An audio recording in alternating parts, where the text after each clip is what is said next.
Assalamu alaikum. Dans cette vidéo, on va terminer sur l'évaluation des modèles de recherche d'information. Donc, on a vu dans la dernière vidéo qu'on a utilisé deux indicateurs pour mesurer, ou bien pour évaluer les modèles de recherche d'information.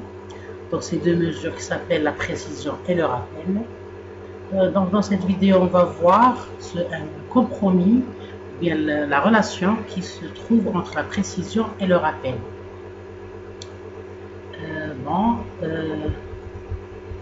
va faire ça avec un exercice illustratif pour détecter ce compromis ou bien cette relation. Donc, l'exercice est le suivant. Donc, on va considérer par exemple ici un tableau. C'est un tableau qui donne le taux de précision et de rappel d'un système SRI, système de recherche d'information, en document bien sûr, et pour une requête Q. Donc, remarquez ici qu'on a des valeurs qu'on a déjà calculées, on a le rappel et la précision correspondante. Par exemple, pour un rappel égal à 0, on a une précision qui est égale à 0,92. Pour un rappel est égal à 0,1, on a une précision égale à 0,28, ainsi de suite. Donc, c'est-à-dire ici, comme un petit rappel, les formules utilisées pour remplir ce tableau sont les suivantes. Le rappel, c'est le nombre des documents pertinents sélectionnés par rapport au nombre total de documents pertinents. Et la précision, c'est le nombre de documents pertinents sélectionnés sur le nombre total de documents sélectionnés. Donc, la question qui se pose est dessiner la courbe de rappel et précision, bien sûr avec un tableur comme Excel. Et on va interpréter bien sûr le graphe qu'on va tracer. Donc, avant de passer au traçage, on va faire un petit rappel sur les deux indicateurs, la précision et le rappel. Donc, on a déjà dit que la précision mesure la proportion des documents pertinents retournés par le SRI dans le résultat par rapport à tous les documents retournés par le SRI. Parce qu'on a dit que les documents retournés par le système de recherche d'information peuvent être pertinents comme ils peuvent être moins pertinents. Tout dépend du modèle utilisé et de la recherche, c'est-à-dire de la correspondance des requêtes avec les documents. Maintenant, cet indicateur qui est la précision va mesurer à quelle fraction la pertinence elle existe. C'est-à-dire si on a un taux élevé de précision, donc les documents retournés sont des documents pertinents. Si la précision elle est minimale, donc le taux de pertinence il est minimum. En contrepartie, il y a le rappel. Le rappel mesure la proportion des documents pertinents retournés par le système de recherche d'information dans le résultat par rapport à ceux non considérés comme pertinents alors qu'ils sont pertinents en réalité. C'est-à-dire, il va mesurer la fraction, bien la proportion du fait c'est-à-dire qu'on n'a pas considéré des documents pertinents alors qu'en réalité ils sont pertinents. Donc la recherche elle n'est pas tellement efficace parce qu'on a ignoré des documents pertinents qui doivent être retournés dans le résultat. Donc selon cette sémantique et cette explication du sens des indicateurs précision et rappel, parce que dans la vidéo précédente on a vu comment calculer ces indicateurs là, dans cette vidéo complémentaire on va voir le compromis entre ces deux indicateurs pour pouvoir mieux évaluer votre système de recherche d'information. D'information. Très bien. Donc, pour pouvoir tracer notre graphe, parce qu'on va tracer le graphe, parce que c'est plus lisible en utilisant l'illustration graphique, on va utiliser l'outil Excel pour tracer ce graphe. Donc, on va tracer une courbe de la précision en fonction du rappel, puisqu'on a ici deux paramètres, le rappel et la précision. Donc, on va considérer le rappel comme, c'est-à-dire le X et la précision comme le Y. Donc, on a ici, on va tracer la courbe, bien sûr, de la précision en fonction du rappel. Donc, on a une fonction f de x ici, si je vais mieux, c'est-à-dire, donc on a une fonction f de x, y,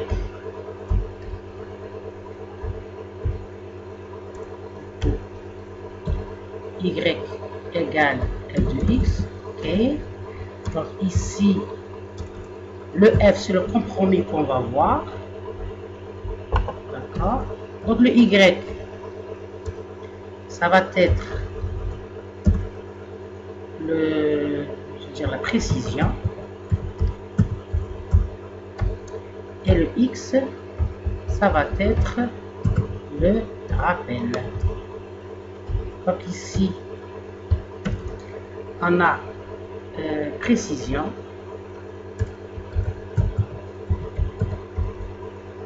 On va considérer la même nomination des deux indicateurs.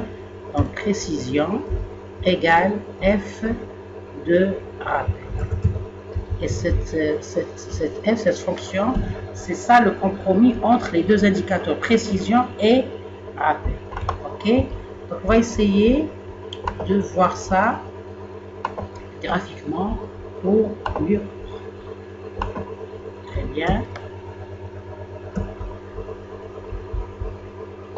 Donc pour pouvoir tracer c'est-à-dire le graphe de cette fonction-là, qui est une fonction de deux variables, y qui est la précision et le x qui est le rappel. Donc on a un repère à deux dimensions, c'est-à-dire l'axe des abscisses, des x, et l'axe des ordonnées ou bien des y. Donc, la précision ici, c'est l'ordonnée, donc c'est l'axe des ordonnées. Sur le plan, c'est-à-dire dans le tableur Excel, c'est la première ligne du tableau des valeurs, sous Excel bien sûr. Pour le rappel qui est l'axe des abscisses ou bien l'axe des x, c'est la deuxième ligne du tableau sous Excel. Donc on doit, c'est-à-dire dans le traçage de graphe, on doit respecter l'ordre des lignes pour spécifier le x et le y. Bien, donc on va lancer notre Excel, notre tableur, pour pouvoir tracer notre graphe. Donc premièrement, on est dans un formulaire, c'est-à-dire bien dans une feuille de calcul d'Excel. Ici, c'est une feuille de calcul d'Excel. Donc, on va considérer, on va essayer de saisir, bien sûr, ce tableau-là. Donc, la valeur du tableau ici. OK. Donc, on va prendre la première, c'est-à-dire le X. Donc, le X, c'est le rappel. Et le Y, c'est la précision. Donc, on doit respecter l'ordre. Bien. Donc, ici, comme valeur, on a donc 0, 0,92. Donc, rappel égale à 0, précision égale à 0,92. Bien. Puis, on a 0,1, 0,88, 0,2, 0,86. Donc 0,1 ici, 0,1, donc c'est 0,88, 0,2, donc on a 0,2 pour 3,4, je termine ici, donc 0,3, 0,4, 0,5, 6, 6,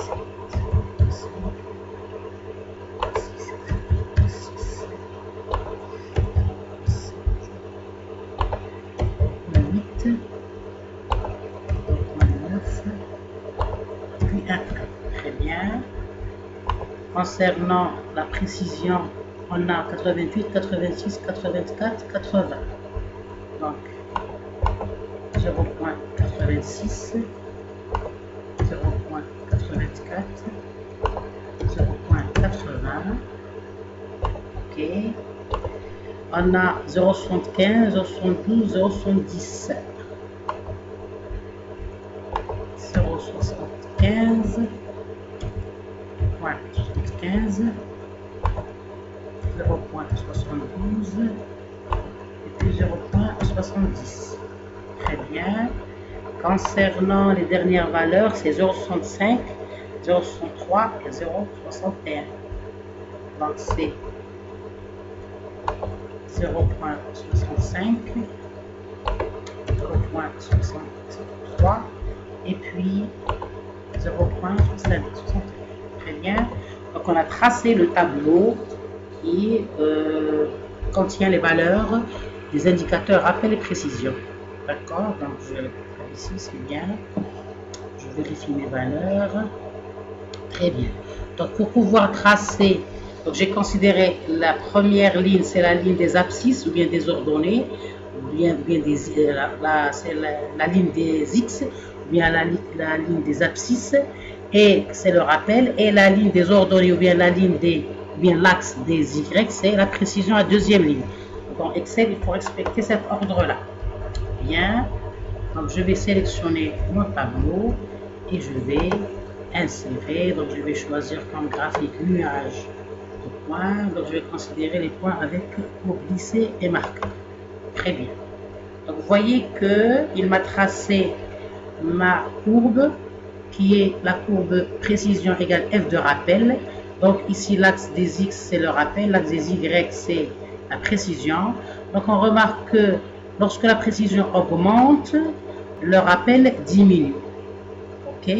Donc c'est ça, la visualisation du compromis, elle est visuelle ici dans le graphique, c'est-à-dire on la touche bien. Donc vous voyez que si le rappel augmente, bien la précision augmente, le rappel diminue. Donc c'est une courbe qui va diminuer selon les valeurs entre le rappel et la précision. Donc elle est descendante, c'est-à-dire si la précision augmente, le rappel diminue et vice versa. On va essayer de voir ici on va essayer bien d'ajouter, c'est-à-dire de voir l'équation de la fonction. Donc on va considérer par exemple une fonction linéaire ici, exponentielle non, logarithmique non, polynomiale, donc on va linéaire. Donc on va afficher l'équation du graphique pour mieux voir cette relation, bien ce compromis. Vous voyez ici que l'Excel m'affiche l'équation qui a permis de tracer cette courbe, bien sûr, vis-à-vis des valeurs récupérées dans l'évaluation de notre système de recherche d'information. Donc, on a Y égale moins 0,321X plus 0,920Y. C'est-à-dire ici, si je change ici le Y, c'est la précision. OK. Et le X ici, c'est le rappel. Vous voyez? Donc, c'est cette équation-là qui a permis de, c'est-à-dire,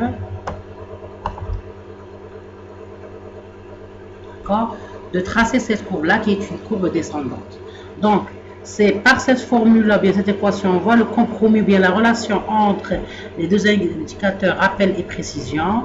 Donc, on a la précision égale moins 0,321 rappel plus 0,980. Dire c'est la forme de Y égale AX plus B, d'accord, avec le A égale à moins 0,321 et le Y égale à, bien sûr, 0,920. Donc c'est la forme de Y égale A de X plus B, qui est une équation d'une droite, d'accord, et cette droite nous montre qu'il y a, c'est-à-dire il y a la relation entre le rappel et la précision, c'est le sens où le rappel augmente, la précision diminue et vice versa. Et dans la réalité, c'est-à-dire ce qu'on veut réellement, donc par réponse à cette, ici par réponse à cette, à notre exercice, revenir à notre exercice, donc on a pu tracer, bien sûr, on a pu tracer, puisque c'est le rouge, essentiel, on a pu, c'est-à-dire tracer notre graphe, notre courbe grâce à Excel, on l'a récupéré ici, et ce traçage-là, ou bien cette illustration graphique, nous a fait montrer le compromis, bien la relation entre les deux indicateurs d'évaluation d'un SRI qui sont la précision et le rappel. Donc on peut dire que si on améliore un indicateur, c'est-à-dire un des indicateurs, l'autre va être empiré ou bien va diminuer et vice versa. Donc plus la précision est élevée, plus le rappel sera bas, c'est-à-dire minime. On est précis dans le choix des documents qui vont appartenir à la classe pertinente. Donc si la précision est élevée, ça montre que notre SRI il est de bonne qualité. C'est-à-dire que le choix des documents pertinents, il est bien performant. Si la précision sera basse, automatiquement le rappel il est plus élevé. Parce que pourquoi le rappel est plus élevé? On a dit que le rappel il va mesurer la proportion entre les documents pertinents qui sont retournés par le SRI par rapport au nombre de documents pertinents réels, c'est-à-dire même ceux qui ne sont pas sélectionnés, bien retournés. Donc ici, on peut ici interpréter que si la précision est élevée, alors notre SRI est de bonne qualité. C'est parce que on utilise ces deux mesures pour évaluer le SRI de bonne qualité. OK? Précision. Sinon, ou bien le contraire, si le rappel est élevé, alors notre SRI est, parce que si la précision c'est-à-dire elle est basse, automatiquement le rappel est élevé, donc n'est pas performant, si je puis dire, c'est-à-dire son interprétation préliminaire n'est pas performant, ou bien n'est pas précis, peut-être plus précis. OK? Pas précis.